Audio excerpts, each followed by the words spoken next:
Saúdo-vos com a santa paz de nosso Senhor e Salvador Jesus Cristo. Lições da Bíblia com o pastor Sócrates Penafort Fadu, ex-aluno da Faculdade Teológica das Assembleias de Deus em Pindamonhangaba, São Paulo, secretário de Missões e professor da Escola Bíblica na Igreja Evangélica Assembleia de Deus, SEMEADAP, na cidade de Tartarugalzinho, no estado do Amapá, na região norte da República Federativa do Brasil, sob os cuidados pastorais do reverendo Josias Dias Fonseca. Lição 2. O nascimento de um líder profético em Israel. Lemos em 1 Samuel, capítulo 1, versículo 20. E sucedeu que, passado algum tempo, Ana concebeu e teve um filho, e chamou seu nome Samuel, porque dizia ela: o tenho pedido ao Senhor. Podemos entender que o surgimento de pessoas vocacionadas como Samuel pode ser o resultado da oração, consagração e ensino dos pais no lar. Sendo assim, antes de aparecer no cenário de Israel, Samuel já era consagrado diretamente ao Senhor. Veremos, portanto, nesta lição que este homem tinha tudo a seu favor para ser o que foi, um homem de Deus, principalmente que ele foi fruto de oração de sua mãe. Quando uma mãe ora, quando uma mãe intercede, quando uma mãe abençoa, então está abençoado em nome de Jesus. Em seguida, passou toda a sua juventude sob a mentoria ou orientação do sacerdote Eli, morando no santuário central. Veremos que Samuel era constante na casa do Senhor e por isso foi grandemente abençoado. O nosso objetivo é que a partir desta lição, você e o seu lar, nós e o nosso lar, sejamos grandemente abençoados. Vale a pena criar os filhos no temor do Senhor, que eles não se afastem da casa de Deus. Primeiro, o ambiente familiar de Samuel. Podemos perceber onde Samuel nasceu. No capítulo 1 de 1 Samuel, vemos que o lar onde ele nasceu não era perfeito. Estudiosos dos costumes bíblicos afirmam que nas famílias dos homens de Deus do passado havia os mesmos problemas de hoje: conflitos e maus tratos, poligamia, rivalidade entre irmãos e oposição entre pais e filhos também estavam presentes nas famílias daquela época. Tais fatos, porém, não anularam o projeto de Deus para a família de Samuel. A Bíblia diz que Eucana, pai do jovem juiz, sacerdote e profeta, era levita da família de Coate, um homem de elevada posição social e chefe da família de Zofim, que deu origem ao nome da aldeia Ramataim de Zofim, que significa altitude ou elevação dupla. Isso por causa de Ramá, elevação. Foi em Ramá que Samuel nasceu, viveu e morreu, assim como seu pai Eucana. Samuel também era levita e vivia no território da tribo de Efraim. 2. A bigamia presente. Mesmo na situação religiosa e espiritual daquela época, estava presente a bigamia. O autor do livro de Samuel pontua que Eucana tinha 2 mulheres, uma prática que faria ou veria ferir o princípio bíblico, posto que esse nunca foi o ideal de Deus para a família. Esse princípio feria os princípios de Deus, a direção de Deus, embora fosse tolerado pela lei. Alguns homens na Bíblia foram polígamos, mas tiveram consequências gravíssimas. Abraão, como por exemplo Abraão, Jacó, Gideão, Davi, Salomão.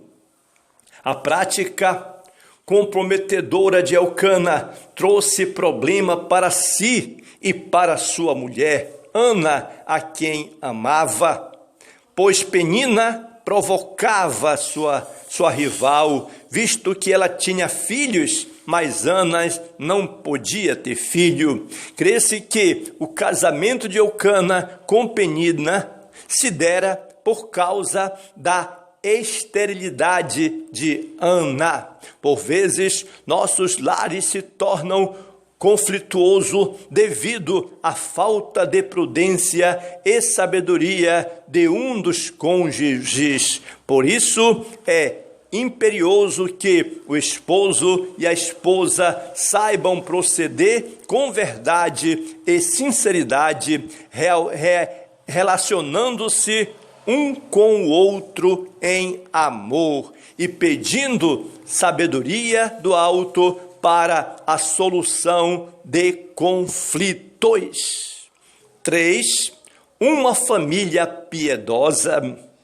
Mesmo assim, Samuel nasceu em uma família piedosa, porque apesar de todas as querelas presentes na família de Samuel, há um destaque especial para o seu lado piedoso. De ano em ano subiam todos à casa do Senhor para o adorar. Siló era o centro religioso da nação, que distava de Betel 18 quilômetros ao norte. Essa família subia para prestar culto ao Senhor dos exércitos. Apesar das dificuldades, pais e filhos não devem deixar de ir à casa de Deus, pois ali Deus fala conosco no tocante à piedade.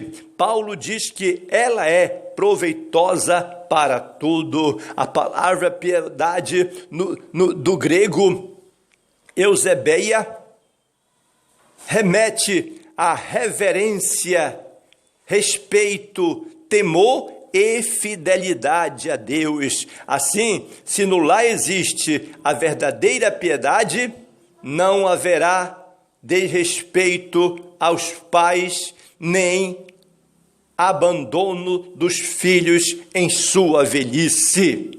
Logo, o lar de Samuel, onde ele nasceu, não era perfeito, entretanto, sua família era piedosa. Que maravilha, que bom esta atitude. Segundo, Samuel, fruto de oração. É feliz o homem, é feliz o ser humano que sabe que ele é fruto, nasceu, é fruto de oração, fruto do amor, fruto do carinho, fruto do bem-vindo de seus pais. Primeiro, a humildade de Ana podemos configurar e confirmar neste texto da Bíblia Sagrada, aqui em Samuel, capítulo 1 e versículo 6, que é descrita no primeiro capítulo como uma mulher forte, uma mulher firme, uma mulher decidida, uma mulher, apesar de toda provocação de Penina, Ana se mostrou humilde, cordial, sincera, dedicada. Penina, sua rival, fazia de tudo para que Ana se irasse, mas Ana mantinha a sua vida cristã na direção de Deus. E para que Ana perdesse o controle, mas o que esta fazia era subir à casa de Deus, era ir aos pés do Senhor. Uma mulher cristã espiritual sempre busca sabedoria para proceder com prudência. Como mulher piedosa, ela evita responder aos ataques de outras, mas dirige-se à pessoa certa, derramando o seu coração diante de Deus. Que este exemplo fique para todos nós. 2. A Ana e sua amargura de alma. Essa Ana estava realmente ferida. Toda a situação na qual ela vivia fez com que a sua alma tivesse grande amargura. Aqui a palavra é a mesma que aparece em Êxodo capítulo 15, versículo 23 e Ruth capítulo 1, versículo 20. No caso de Ana, pode ser entendida como desapontamento, frustração. No santuário, ela orava ao Senhor apenas com os lábios, o que não era comum para os hebreus. Esse ato incomum fez Eli pensar que ela estivesse embriagada, mas com reverência ela explicou sua dor, de modo que o sacerdote lhe respondeu: vai em paz, e o Deus de Israel te conceda a tua petição que lhe pediste. Assim, aprendemos que as nossas amarguras e ansiedades devem ser colocadas perante o soberano Senhor. Ele sabe como tratar conosco. 3. O pedido de Ana. Ana fez um pedido, Ana intercedeu, Ana apresentou, Ana fez notório a Deus a sua necessidade. Ana pediu um filho para Deus. Neste pedido, ela fez um voto também, mencionando duas promessas. Primeira, se o pedido fosse atendido, ela dedicaria o seu filho como levita para sempre. Note que o ministério de levita durava até 50 anos. Segundo, ele seria um nazireu de Deus. Observe que o nazireado tinha um tempo bem determinado também. Deus ouviu o pedido de Ana e agiu em seu favor. A expressão lembrou-se dela aponta para o socorro divino. Como é maravilhoso entregar tudo a Deus, levar-lhe nossas causas, pois o seu agir é certo. Deus ainda intervém, Deus ainda responde à oração, Deus ainda realiza o milagre em nome de Jesus em nossa vida. Logo, no ambiente de oração e súplica de Ana, que revelara a angústia de sua alma, se encontra o nascimento de Samuel. 3. A dedicação de Samuel.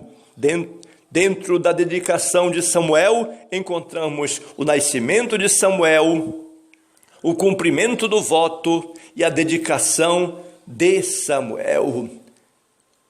O versículo 12, ou versículo 20, diz que, passado algum tempo, Ana concebeu, teve um filho e nomeou de Samuel, que pode significar ouvido de Deus, ou seu nome é piedoso. Atente para o sufixo el, tanto no caso de Shemuel, quanto no de Shemuel. A ênfase aqui recai para que o nome poderoso, ou seja, ao poder do Eterno, que deve ser adorado para sempre. Isso mostra que Samuel cresceu, fortaleceu-se e confiou no Deus Todo-Poderoso, como indica o seu próprio nome. 2. O cumprimento do voto. A partir do versículo 21, nota-se que Elcana, marido de Ana, subiu à casa de Deus para, juntamente com toda a sua família, com exceção de Ana, que só subiria após desmamar o menino, apresentar sacrifícios anuais e cumprir o seu voto. Pelo contexto aqui da Septuaginta, Elcana cumpriu seus votos e também entregou os dízimos do produto da terra. Esse procedimento consistia em entregar os dízimos do produto da terra, conforme se esperava que todo levita fizesse. Após ser desmamado, aproximadamente 3 anos mais tarde, Samuel foi levado por seus pais à casa de Deus e entregue ao sacerdote Eli para cumprimento do voto feito por sua mãe. Assim, o casal cumpriu conforme o prometido. Quando a Deus fizeres algum voto, não tarde em cumpri-lo. É preciso cumprir a palavra, é preciso responder, é preciso estar fiel a Deus, porque a palavra mesmo diz: ser fiel até a morte e dar-te-ei a coroa da vida. 3. A dedicação de Samuel. Ana, por exemplo, lembrou a Eli de que estivera perante a sua presença, orando ao Senhor para que se lembrasse dela. Assim, Ana dedicou Samuel a Eli para o serviço no templo, devolvendo-o para Deus Todo-Poderoso. Era uma dedicação irrevogável, era uma oferta de amor, era um propósito, era um compromisso. Como é bom quando os pais se dedicam às coisas de Deus e, consequentemente, mostram aos seus filhos, na prática, uma vida de devoção sincera. Ao chegarem ao templo em reverência, oram a Deus. Em casa, fazem o culto doméstico, primam por viver o Evangelho de Jesus Cristo. Os filhos que crescem vendo tal dedicação sincera, naturalmente são estimulados a temerem a Deus e a amá-lo de todo o coração. Mostremos, portanto, reverência, humildade e honra ao Senhor nosso Deus, que é digno de toda honra, toda glória e todo louvor. Logo, Ana cumpriu seu voto, dedicando Samuel a Deus. Com esta lição, somos estimulados a apresentar a Deus as nossas petições. Uma vez abençoados, voltamos à sua casa, conforme o exemplo de Ana, para agradecê-lo pelas orações respondidas. Nesse sentido, nossa vida deve ser um testemunho aberto aos nossos filhos acerca da dedicação, reverência e humildade ao Deus Todo-Poderoso, Pai de nosso Senhor e Salvador Jesus Cristo. Ana teve 2 privilégios. Primeiro, ter um filho e, além disso, vê-lo ungido por Deus para o ministério. Por intermédio de sua família, Deus pode levantar novos vocacionados para a sua obra. Portanto, levanta-te e resplandece, porque já vem a tua luz e a glória do Senhor vai nascendo sobre ti. Jesus Cristo é o único Salvador do mundo. Inscreva-se no meu canal e você será ricamente abençoado em nome de Jesus.